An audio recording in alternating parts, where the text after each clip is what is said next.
from Jaden's perspective.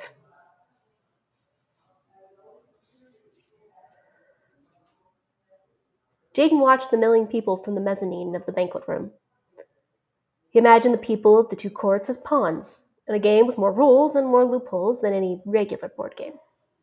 Ah, the banquet room. A haven from the war where nobles and highborns drank heavily and strutted about bedecked in their most elegant finery. Sure, there were fewer guests, less variety in the food, and the drinks of lesser and lesser vintage. But from all appearances, the courts continued with life as usual. If you had only attended the endless soirées and balls, you would have a difficult time believing there was a war being fought outside the Ambassadorial Halls. More political deals and defeats happened in the ballroom's revelry than in the meeting halls. His assistant, Casper, joined him from the servants' entrance. Had Jaden not known him since he was a young boy, he may have assumed the well-dressed old gentleman was a duke or a lord of industry, and not the right-hand man of a spymaster. We have the support of little over a quarter of the nobles in Highborn, with little under a quarter against it. Well, that leaves half still undecided. Jaden took a sip of a sweet alcoholic elementy drink, and once again thanked the moons the Taj had catered this event. He hoped he would have more opportunities to sample their sweet, spicy, and delicious variety of cuisine during the alliance talks. Taja Seharadel, daughter of the Taj of the United Republics of Elementi, accompanied by Sekar Sebastian Vogan of the Italian Republic of Elementi. The doorman announced in a tired tone, even though the event had just begun. Jaden watched Sarah flit through the crowd, a natural diplomat. Have we counted the ladies of the court in our tally? The mineralite women, yes. Send out a ballot to the women of the Elementi court. Casper hesitated. The added expense may not make a difference. Well, it does three things. One, it shows the Elementi women that the mineralites do not treat them with the disrespect their own countrymen do. Two, just because a woman does not have authority does not mean she does not have political power and sway, especially over her husband. And three, they may be more open and knowledgeable about the challenges we are facing and give us an advantage that no one else has. Very well. Casper scribbled a note in his little black book. Lord Ambassador Kern Calistine of Mineral, accompanied by Lady Ambassador Vivienne Calistine of Mineral. The doorman offered a much more enthusiastic announcement of his parents. Do you wish to make another investment in maintaining their reputation? Do I need to? Casper inclined his head. I would recommend it. Jaden nodded. I'll not let lies impede progress. My father's work on the Alliance is more important than things he may or may not have done in the past as an archaeologist. Representative Raphael Cure from the Italian Republic of Elementi, accompanied by Camdara Lucia Cure from the Italian Republic of Elementi. There was a momentary pause in conversation before Raphael and Camdara Lucia were dismissed as unimportant. Raphael Cure, democratically appointed people's representative, hard to sway with promises of power. I'm not sure if he's a supporter of an opponent. We assume he will use the Alliance to push his agenda, better rights for workers. And the Camdara? Jaden set his empty glass down and gripped the edge of the trellis. Last born out of an uninfluential family, she holds no obvious power over the court. Casper took Jaden's empty drink and handed it to a passing servant. It is time that we join the crowd below. I was hoping Lady Josephine would join you sooner rather than later. She softens your image. Trying to make me more approachable. Oh, well, if possible, sir. Jaden descended the stairs and made his way towards Raphael. He offered his hand. Representative Raphael. Raphael grasped his hand and grinned. Ah, so the infamous Lord Jaden's the first one to give me a proper greeting. What do you think about that, dearest? The Camdara sniffed, holding a handkerchief to her nose. You know your fellow countrymen do not speak very highly of you. Bile rose in Jaden's throat, but he clipped off a curt smile. Oh? I'll tell you a secret. Raphael looked both ways and leaned in. Never take a noble's word about someone's character, if you know what I mean. I felt the sting of a few gross exaggerations. I like to judge for myself. Jaden took an instant liking to the jovial representative. And how do I fare in your judgment? After all you've done for your people and mine, you fare quite well. Indeed, I see a fellow innovator. Raphael punctuated his pronouncement with a hearty slap to the back, which nearly knocked the breath out of Jaden's lungs. You seem like a man with a strong sense of right and wrong, not because you think you're superior, but because others have treated you poorly, well, just as poorly as well the poor. Raphael raised his eyebrows. It's amazing. The same people who treated me like I was nothing before now greet me with smiles and gifts, full well expecting me to forget the unfortunate incidents in the past. look on their faces when they realize I will not forget how they treat people when they think they're less significant, and I'm here to stir up trouble as to bring about actual change. Well, those looks are the ones that keep me going. Jaden laughed. It's heartening to meet a person who compares our similarities rather than our differences. Well, isn't that the first rule of forging an understanding between two people? Jaden's surprise must have registered on his face because Raphael chuckled. Your father isn't the only one with a background in mediation. I got my start with negotiating better, fairer work contracts with the Camdars and the landlords for the farmers and industry workers. Jaden took the opportunity provided to ask about the alliance. What are the challenges we're facing with this alliance talk? Another perspective is always helpful. Well, you aren't going to get many complaints from the workers. We've been wondering why you don't get your collective heads out of your... At this point, Camdar Lucia swatted her husband's shoulder. Raphael offered a cheeky smile. Well, anyway, on the Illimity side, you're mostly dealing with generational grudges. There are two people you're going against. Power-sensitive highborns who don't want to lose control over their land, and money-sensitive highborns who don't want to invest their money in a cause they don't think they can win. Phrasing is important, and so is a reassurance that things will get better. Plans on how we intend to win the war, showing real-world examples of how it could work, would go a long way. It's good to know that we have the support of the people. Jaden accepted a small pastry from a passing server. Camdara Lucia spoke up. A reminder that the Elementy Highborn will have to go back and face angry workers if they do not agree to the alliance may help sway some of the lower Highborn. I know a few Highborn whose wives have complained about their husband's precarious hold on their landlords. Jaden had to suppress the urge to turn to Casper and say, I told you so. Lucia had much to offer the alliance, and the network of women could hold much sway over the proceedings. Raphael nodded. Well, if I had my wish, we'd have the peacekeepers do an audit of the estates, something quiet under the guise of something else, because let me tell you, I've seen some scary things out there. Some people hoard resources and fear that they will become scarce, therefore making the resource scarce. It could solve a lot of our problems if we knew the cards before they put them on the table. Grand Admiral Gunter of Ragos, accompanied by Lady Greta of Virsi. The doorman announced the Admiral of the Mineralite Armed Forces and the strongest supporter of the formation of the alliance. Casper tapped his shoulder. Jaden smiled courteously. Excuse me, my assistant's trying to get my attention. No, it's fine. You should be glad he interrupted me. Once I get going, there's no stopping me. Raphael shook his hand once more. Thank you for hearing me out. Casper whispered to Jaden. It would do you good to be seen speaking to Lord Gunter. We want those who support the alliance to feel noticed and important. Lady Grekina is from a powerful province and is posed to inherit her mother's position as the Duchess. Jaden grabbed a drink for Gunter and walked to where the Admiral was standing. Grand Admiral, a drink to fortify you for the coming battle. A glimmer of humor twinkled in the Admiral's eye, and he accepted the glass of burr. Many thanks. How fares the battle?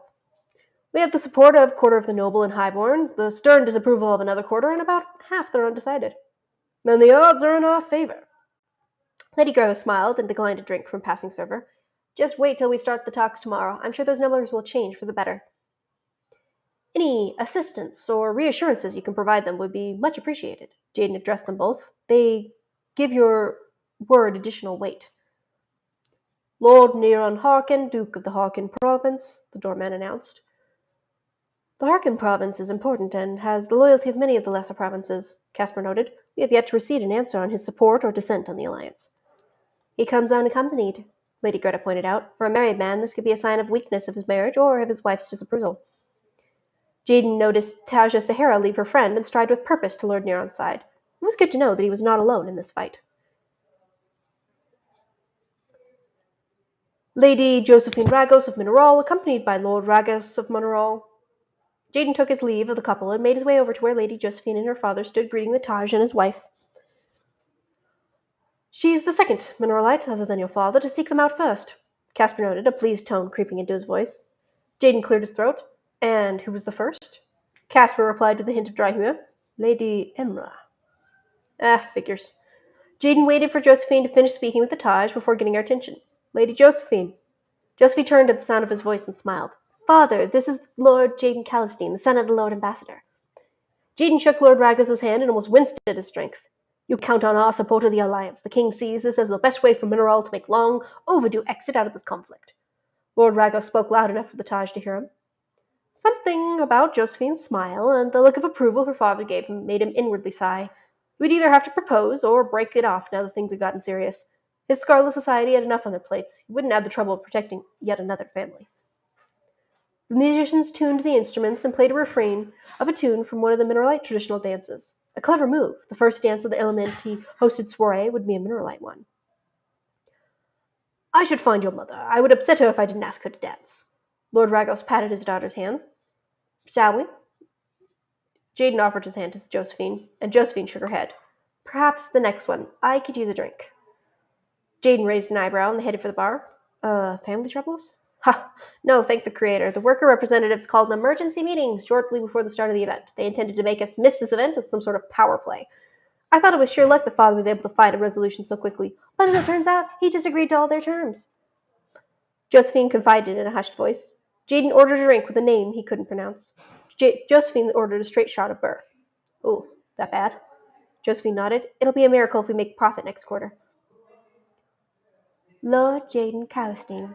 Emma spoke his name in a sultry voice. Her short black hair, pale skin, and blue eyes marked her as a fine specimen of Mineralite genetic alteration. Beautiful, as set forth by the fashions and fads of the Mineralite court. Ah, Lady Emra Wern, Jaden inclined his head in a small bow. I must introduce you to my companion, Lady Josephine Ragos. Josephine curtsied, but Emma offered only a small nod in return. Jaden glanced at the crowd. I haven't seen your father, Lord Wern, recently. How is he doing these days? Much better. Emma smiled. Her silver dress glimmered in the light. The doctor says he should recover within the year, but you'll be seeing more of me. Doubtful. That dress doesn't leave much to the imagination, Jaden thought. Emma waved off a servant offering drinks. My father says I've done such a good job at improving relations with his allies, he wouldn't dream of taking me off the job. Oh, that's great news. I've always thought we were the best option, Josephine admitted. I suppose I should get used to calling you Lady Wern. Great. That made her the third most powerful woman in all of Mineral, right behind the Queen and his mother, the Lady Ambassador. He couldn't stand the pressure to marry her now. Just wait till his family heard about this. The musicians finished the first lively dance with a flourish and started up with a slow dance. They are preparing for the second dance. Might I steal your companion away, Josephine? Jaden shook his head. He was not interested in being any closer to Lady Emra than he already was. Forgive me, Lady Emra, but I promised my first dance to Josephine. Maybe next one? Emra's smile sharpened to something deadly and unkind. Of course. I do not wish to cause a political mishap over a simple dance. Jaden led Josephine over to the dance floor. He moved to the music without a second thought. Jaden had experienced more than a little cultural shock after his father had taken over the position of the Lord Ambassador of Mineral. After his parents had sent him to that awful boarding school, the knowledge of how to act, what to do, how to speak, when to speak, what to say, had been burned into him. His manners were just an act, a theater play to which he had learned all the lines. You know, we could be in trouble with Lady Emma over that move. Josephine frowned. I'm not sure how much longer my reputation can handle being your shield against the desperate ladies of the court. You have no idea how much I appreciate your help. Jaden surveyed the dance area and noticed Sahara was speaking heatedly with Sebastian. He could not make out the words, but they were beginning to make a scene. Josephine glanced in the direction he was looking. Shall we go smooth over that argument before it ruins the evening for everyone? Jaden nodded. We could offer to switch partners so they can have a moment to cool off. They danced over to the arguing couple. Sakar, let's not ruin this evening with an argument. Shall we trade partners? You stay out of this, boy. Sebastian turned towards Jaden with an accusatory finger. I've had just about enough of your interfering. Jaden blinked. What in the Zephyr? I don't know what you're talking about. Sebastian sneered. I know what you're trying to do, trying to get close to the Taj through his daughter. Jaden lowered his voice. What I'm trying to do is make sure you don't make a scene and ruin this nice evening for everyone. Don't write like I'd believe that. You think you're so clever, don't you? Well, you don't fool me. Come with me, Sahara, and we'll finish this conversation privately. I think I'd rather clear my head and get some fresh air. Sahara's voice trembled. What happened between the two of them? Sebastian made a grab for her arm, and she flinched. Someone cleared their throat, and Jaden turned to see the Taj. Thank the Creator he had been seconds away from doing something he might regret later. I don't know if you heard her, but I believe my daughter said she would like to get some fresh air. Why don't we let the lady clear her head while I get you a drink and we talk for a moment? The Taj beckoned Sebastian to follow him. Sarah made her exit onto one of the empty balconies adjacent to the banquet hall. The Taj addressed the room. Please continue your festivities. This matter will be resolved privately. Sebastian followed the Taj with a defeated slump of his shoulders. The musicians changed their tune to something upbeat and decidedly elementi. Jaden cleared his throat. Shall we try another dance? Josephine shook her head, and a strand of hair broke loose from her updo. I'm not familiar with the elementi dance. I should find something to eat and sit down for a bit. That burr isn't sitting well with me.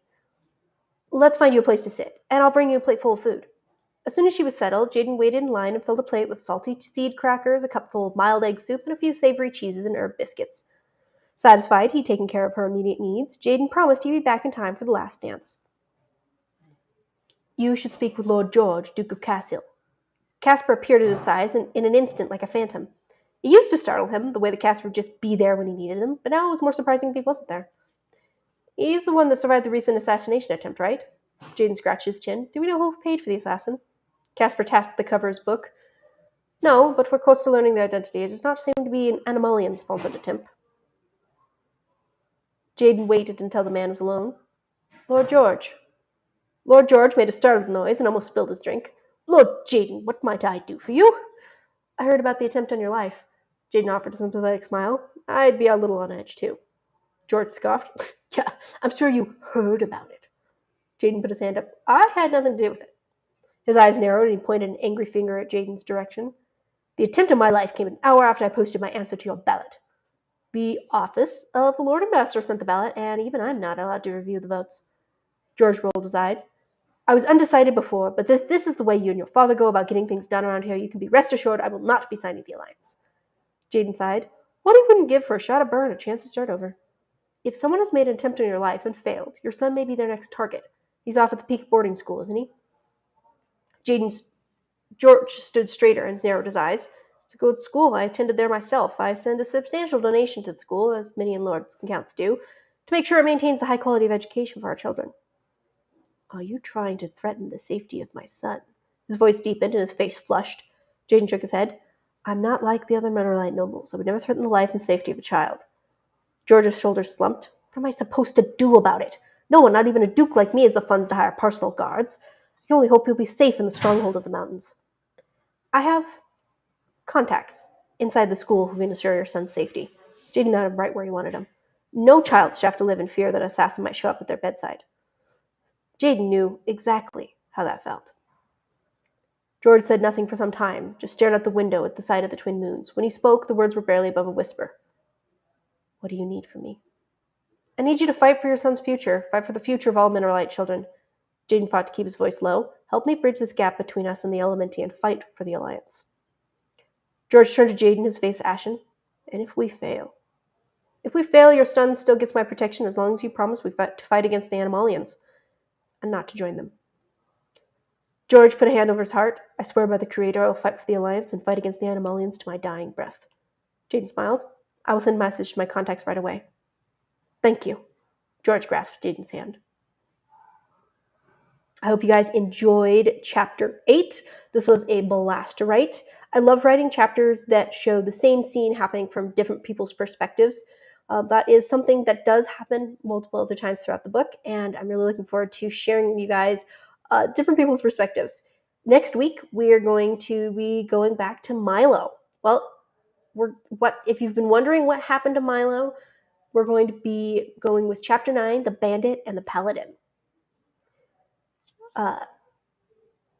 Here is a small excerpt. Milo's conscience pricked him, and he crawled into the shade of a large oak. Oh, why didn't I listen? Look it up, a couple of fools.